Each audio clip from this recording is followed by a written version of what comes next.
There's been considerable discussion online in recent years about entrepreneurship in the classroom. 60 Minutes did a program on a charter school in New York City. And one of the components that kind of began to get people's attention is the fellow running the school decided to pay teachers $125,000 a year. His philosophy is that you're not going to take a teacher who's making $60,000 a year, pay them $125,000 a year, and instantly get a better teacher. What he hoped to do is he hoped to broaden the pool of really good teachers, really capable teachers, by offering an inducement, higher pay. I don't know where you fall on that whole notion, but when I use the word being more entrepreneurial in the classroom, I'm not talking about business. I'm not talking about commerce. I'm not even really addressing pay and performance. Now, I happen to believe that there should be some compensation based on performance. I'm all for that because at heart I'm a capitalist. But I think when we use the word entrepreneur or entrepreneurial or entrepreneurship as it relates to the classroom, the context that I use it has nothing to do with money. It has everything to do with personal responsibility, because the definition of an entrepreneur is a person who financially and in other ways, but primarily financially, they take on the personal responsibility for the outcome of a thing. That is, they put themselves on the line. They invest themselves fully into typically an enterprise, typically an enterprise that has some profit motive or some revenue, some money motive. I'm really not so high on making public education be mercenary.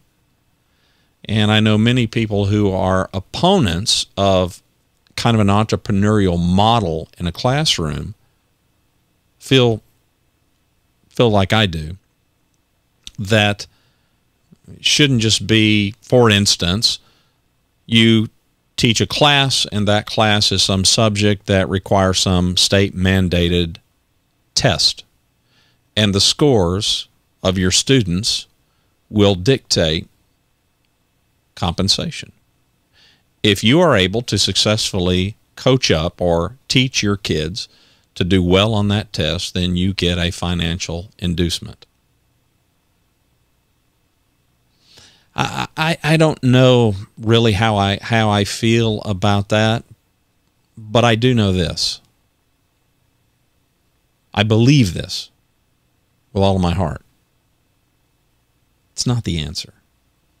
It's not the answer.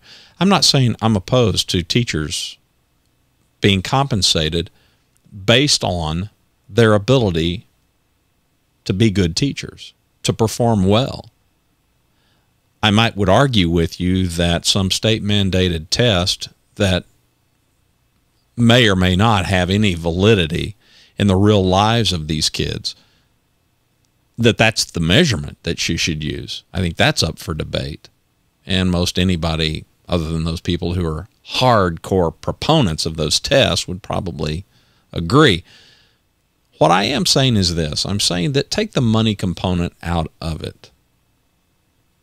That being entrepreneurial in the classroom simply means that you're willing to bear personal responsibility for the outcome. It means that you are willing to be accountable. You're willing to be responsible. You are willing to take on the duty, the obligation, and the responsibility to make sure that this child and that child and this other child and all of the children who are before you, no matter what age you're teaching, that you will bear some personal responsibility to do your dead level best to help them get it. Yes, you and I both know that there are tons of variables in the classroom. There are tons of variables in the workplace. You can't be with these students any more than a corporate leader can be with all the employees 24/7. You're not. Employee comes to work, is having horrific problems at home. Is that the business of the workplace? A qualified yes. And here's the qualification. As it affects their performance at work, yes. If their work is unaffected, no. Why? Why should it be any different in a classroom? A student comes into school. They've historically been performing at one level, and all of a sudden there's a sharp decrease in their performance. Are we to turn a blind eye? Are we to say, well, it's not my job. It's not my responsibility. It's none of my business. Well, you can't do that in the workplace. If you do that in the workplace, then you have an employee whose performance goes down, and you just sit there and you just blindly watch this employee disintegrate. You watch them self-destruct. You watch them destroy their career, and you don't try to intervene. What kind of a leader are you? No, you don't do that. You can't do that in the business world. We shouldn't do that in the classroom either. And that's what I mean by entrepreneurial. It means that we see performance of this child. We bear responsibility for their performance, not in that we do it for them, but we bear it in much the same way that a leader, a manager must with an employee in a business. We share concerns. We have conversation. We have dialogue. We try to find out, what can we do? At its heart, everything that I do, everything that I talk about, at its heart boils down to a very simple and powerful phrase. And it's a phrase that it's come and gone. It's come in vogue and it's gone out of vogue. But it's one that I was first exposed to before I was 20 years old. Yeah, I'm 53 now. I keep saying it over and over like I'm proud of it. Well, I am kind of proud of it. Servant leadership. Business is all about serving. But you know what? So is everything else. It's about serving. Do you want to understand Twitter? Do you want to understand Facebook? Do you want to understand LinkedIn? Do you want to understand blogging, podcasting, videos? Servant. Servant. Serve people. Help people. Assist people. Be there for people. It's the value exchange that goes on.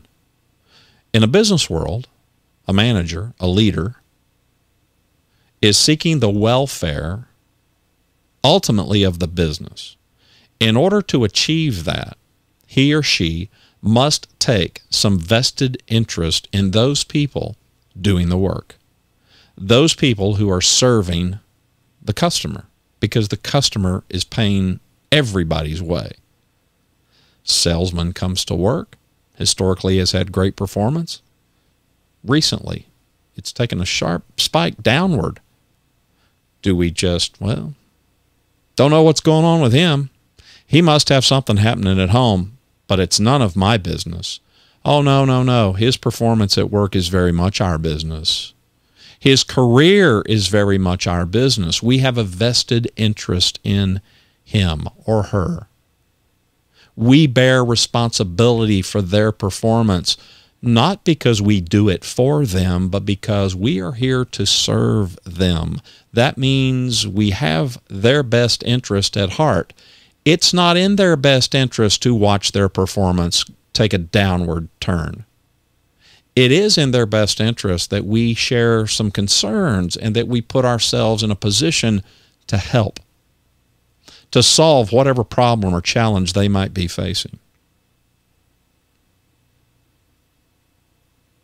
And yet, I think there are so many people who just, good people, hardworking people, knowledgeable, smart people, but those little moments of confrontation like that, those little moments where we have to put an expectation out there, where we've got to really put some accountability down to the road. We got to get traction on the pavement. I find increasingly over time, it's true in every endeavor in life. It's true in the workplace. It's true in a classroom. It's true in the field of play.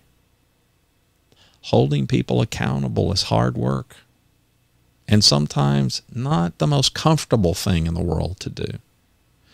When I use the word entrepreneur or any derivative of it, when it comes to public education, I simply mean by it that we must take a personal responsibility for the outcome.